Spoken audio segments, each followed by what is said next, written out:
বাবা তোমার নামটা কি? বাবা আমার নাম ইলিয়াস রহমান আকাশ। আকাশ। জি। ওই যে যত বৃষ্টি তোমার তো নিয়ে হয়। ধুর মেয়ে, আমার নামই আকাশ। তোমার নামই আকাশ। একটা কথা বলবো, কথা কয়টা যদি সত্যি হয় সত্যি বলবা, মিথ্যা বললে আল্লাহর কাছে টাকা থাকবা। অবশ্যই। আচ্ছা, তুমি যে দলের সাপোর্ট করো, এই দলের যদি ফিফা সমর্থন না করতো, তোমার দল এই পর্যন্ত আসতে পারতো না। কথাটা ঠিক না বেঠিক? ঠিক। আচ্ছা, তুমি যে দলের সাপোর্ট করো, এই দলের বড় বড় দুইটা প্লেয়ার দুইবার হাত দিয়ে গোল দিছে। কথাটা ঠিক না বেঠিক? বাইন মারছে। ঠিক। রাগ করলা? না। রাগ করো না, হ্যাঁ? তো যাই হোক, তোমার দলের কিছু সাপোর্টার আছে, বড় বড় কথা কয়, তাদের চোখে দুই পয়সা শরমও নাই। কথাটা ঠিক না বেঠিক? ঠিক। কথায় আছে চোরের মার বড় গলা। কথাটা ঠিক না বেঠিক?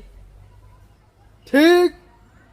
তো যাই হোক, এই যে বিশ্বকাপ চলতে আছে, এই বিশ্বকাপে যে পরিমাণ দুনফুন হয়েছে, তো আমাদের এলাকার কিছু জনগণ আমাকে ধরছে যে আপনি ফিফার সভাপতি হইয়া আপনি খেলা চালাইবেন, এই দায়িত্ব আমি নেওয়াটা কি ঠিক হবে না বেঠিক? অবশ্যই ঠিক হবে।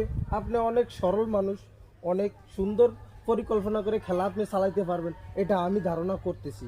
ও, আমি নিতাম দায়িত্ব। অবশ্যই। তাইলে আমি সামনে এই 30 সালের বিশ্বকাপ আমি নিজে সভাপতি হইয়া বিশ্বকাপ চালামু, ঠিক আছে? ফিফার সভাপতি। জি জি জি। তো আমি সভাপতি হয়ে খেলা চালামু, খেলার ভিতরে কোনো দুনমুন হইতে দিমু না। তো তোমরা রাস্তাঘাটে আর কোনো কিছু বাড়াবাড়ি করিও না, কারোর সাথে কোনো ঝগড়াঝাটি আবে তবে কথা বলিও না, যাও। যে না যে